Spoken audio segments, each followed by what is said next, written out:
Assalamualaikum warahmatullahi wabarakatuh. Perkenalkan, nama saya Tanaya Dua Kamilia dari kelas 12 IPA 4. Di sini saya akan membahas sedikit tentang akuntansi perusahaan jasa. Yang kita akan bahas di sini adalah pengertian perusahaan jasa itu sendiri, lalu aturan debit kredit, dan siklus pada akuntansi perusahaan jasa. Dimulai dari pengertian.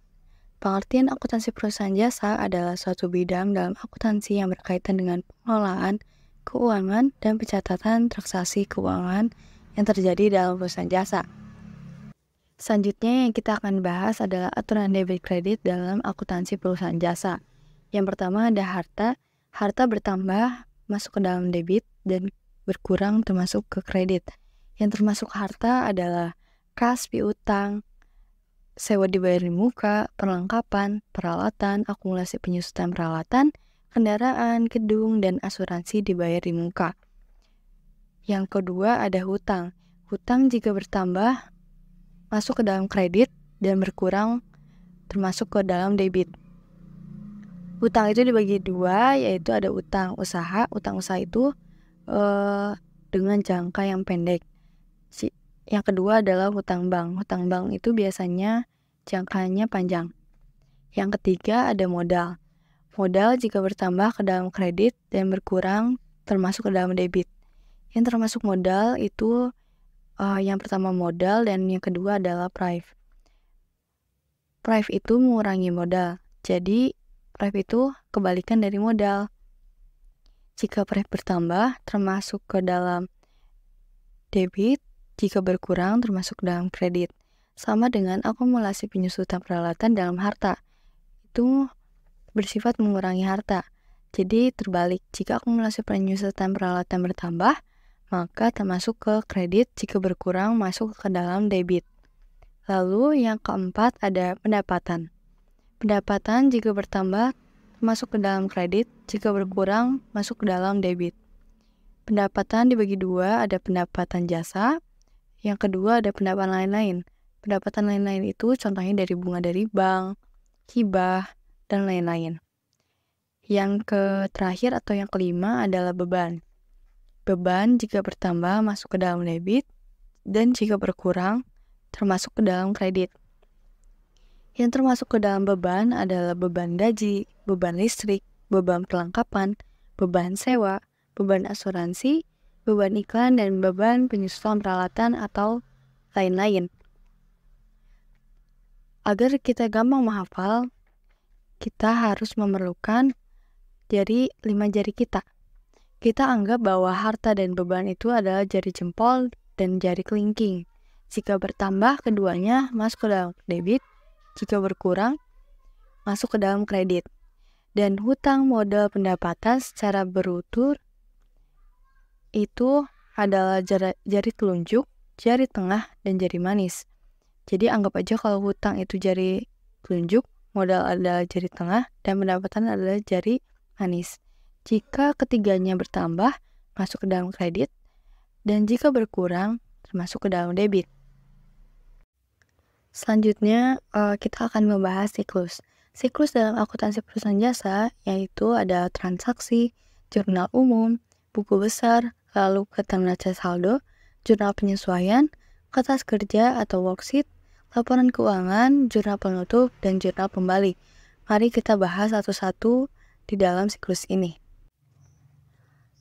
Yang pertama dalam siklus akuntansi adalah transaksi. Biasanya kita mengenal transaksi itu sebagai kegiatan yang dilakukan oleh penjual dan pembeli kan.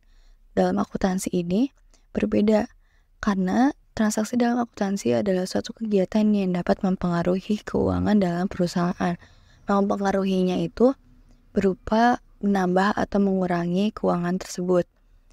Sebelum masuk ke buku besar jurnal umum, kita itu memerlukan transaksi atau bukti transaksi. Setelah kita mendapatkan transaksi ini, kita harus menganalisisnya. Misalnya, pada tanggal 12 dibayar cleaning service per kas sebesar 6 juta. Berarti kita menganalisisnya yaitu beban cleaning service bertambah yang termasuk debit sebesar 6 juta dan kas berkurang masuk ke kredit sebesar 6 juta. Lalu yang kedua ada jurnal umum. Jurnal umum adalah jurnal yang digunakan untuk mencatat sejumlah transaksi keuangan yang muncul dalam periode tertentu. Sesuai dengan urutan tanggal dengan mencantumkan nama transaksi, jenis akun, dan nominal saldo di kolom debit atau kredit. Di jurnal umum ini kita harus menulis atau mencatat transaksi-transaksi yang sudah kita analisis per tanggal karena biar agar tidak terlewat.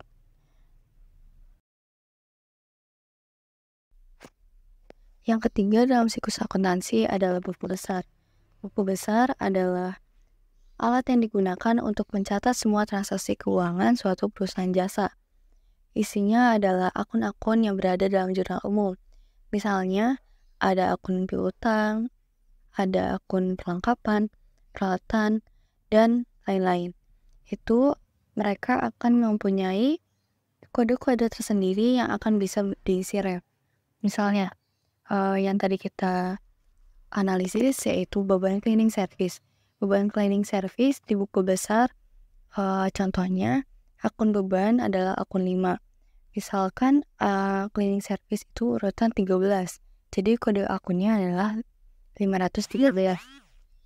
Maka kita masukkan ref dalam jurnal umum adalah 513, dan jika kita memasukkan ref dalam buku besar adalah sesuai jurnal di halaman berapa. Misalnya jurnal di halaman 1 berarti JU.1. Lalu ada neraca saldo. Neraca saldo adalah sebuah laporan keuangan yang memperlihatkan saldo akun-akun keuangan dalam suatu perusahaan jasa pada akhir periode. Neraca saldo ini gabungan dari semua akun, jadi akun-akun yang ada saldonya itu akan terlihat jelas dalam neraca saldo. Jadi neraca saldo itu saldo akhir dari semua akun. Misalnya di akun kas. Di akun kas itu saldo terakhirnya adalah 35 juta. Berasal dari debit. Jadi nanti di neraca saldonya ditulis akun kas debit sebesar 35 juta. Jurnal penyesuaian sendiri adalah jurnal yang disusun dengan tujuan untuk menyesuaikan saldo di buku besar guna kepentingan pelaporan keuangan di akhir periode. Jurnal penyesuaian ini suatu transaksi yang tidak tercatat dalam transaksi yang awal, misalnya di akhir periode, tanggal 30 atau tanggal 31. Misalnya, utang gaji itu sebenarnya sudah terbayar pada akhir periode, maka akan ditulis pada jurnal penyesuaian. Selanjutnya dalam siklus akuntansi ada kertas kerja, neraca jalur atau worksheet.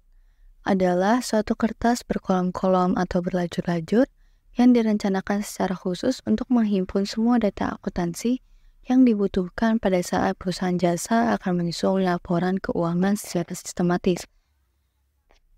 Kertas kerja sendiri itu berisi tentang akun, neraca saldo, ayat jurnal penyesuaian, neraca saldo. Setelah jurnal penyesuaian, rugi atau laba, dan neraca. Di neraca saldo sendiri itu berisi tentang akun-akun yang berada di neraca saldo. Kita tinggal pindahin aja nih di neraca saldo tuh mana aja akun-akun yang termasuk. Lalu di ayat jurnal penyesuaian itu adalah akun-akun yang berada dalam jurnal penyesuaian. Debit kreditnya pun kita langsung pindahkan saja. Nah, jika di neraca saldo setelah penyesuaian, itu adalah penjumlahan atau pengurangan dari neraca saldo dan ayat jurnal penyesuaian. Di rugi laba ini, yang termasuknya itu adalah hanya akun pendapatan dan akun beban. Jadi hanya akun 4 dan 5. Lalu di neraca adalah akun 1, 2, dan 3. Selanjutnya ada laporan keuangan. Laporan keuangan pada perusahaan jasa adalah hasil suatu siklus akuntansi perusahaan jasa yang bisa digunakan sebagai media komunikasi dengan berbagai pihak yang berkepentingan. Dibagi menjadi 3, yaitu laporan laba rugi, laporan perubahan modal, dan laporan posisi keuangan. Di laporan laba rugi, ini kita harus mentotalkan pendapatan dan beban. Jadi nanti hasilnya adalah pendapatan total dikurangi oleh beban. Jika hasilnya positif, maka akan mengalami keuntungan. Jika hasilnya negatif, maka akan menghasilkan kerugian. Lalu selanjutnya adalah laporan perubahan modal. Jika perusahaan tersebut mengalami keuntungan, maka rumusnya adalah modal ditambah laba dan dikurangi oleh price. Maka itu adalah hasilnya adalah laporan perubahan modal.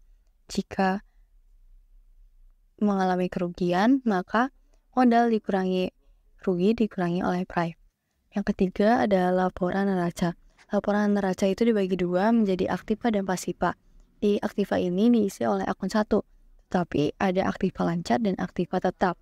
Yang di aktiva lancar itu kode 11, seperti kas, piutang usaha, dan lain-lain.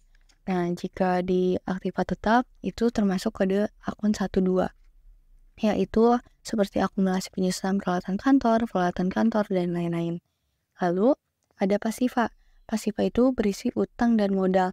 Modal yang dipakai itu yang sudah mengalami perubahan modal. Jadi modal yang dipakai yang berada di laporan perubahan modal. Lalu utang juga dibagi dua.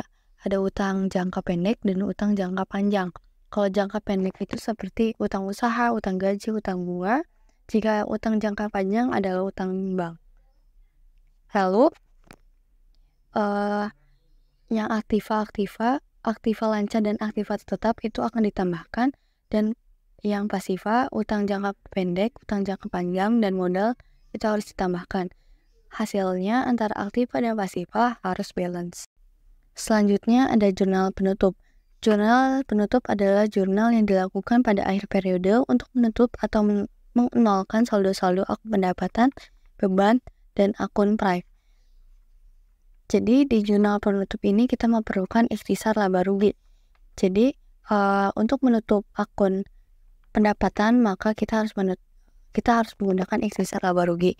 Dan jika akun beban juga kita harus memerlukan ikhtisar laba rugi. Jika di price kita akan membutuhkan modal. Jika di modal kita akan membutuhkan ikhtisar laba rugi. Lalu di jurnal pembalik. Jurnal pembalik itu adalah jurnal yang membalikan transaksi yang telah dilakukan di jurnal penyelesaian. Mungkin sampai sini saja yang saya bahas mengenai pengertian perusahaan jasa, aturan debit kredit, dan siklus akuntansi dalam perusahaan jasa. Mohon maaf jika video ini banyak kurangnya. Wabillahi taufiq wal hidayah. Wassalamualaikum warahmatullahi wabarakatuh.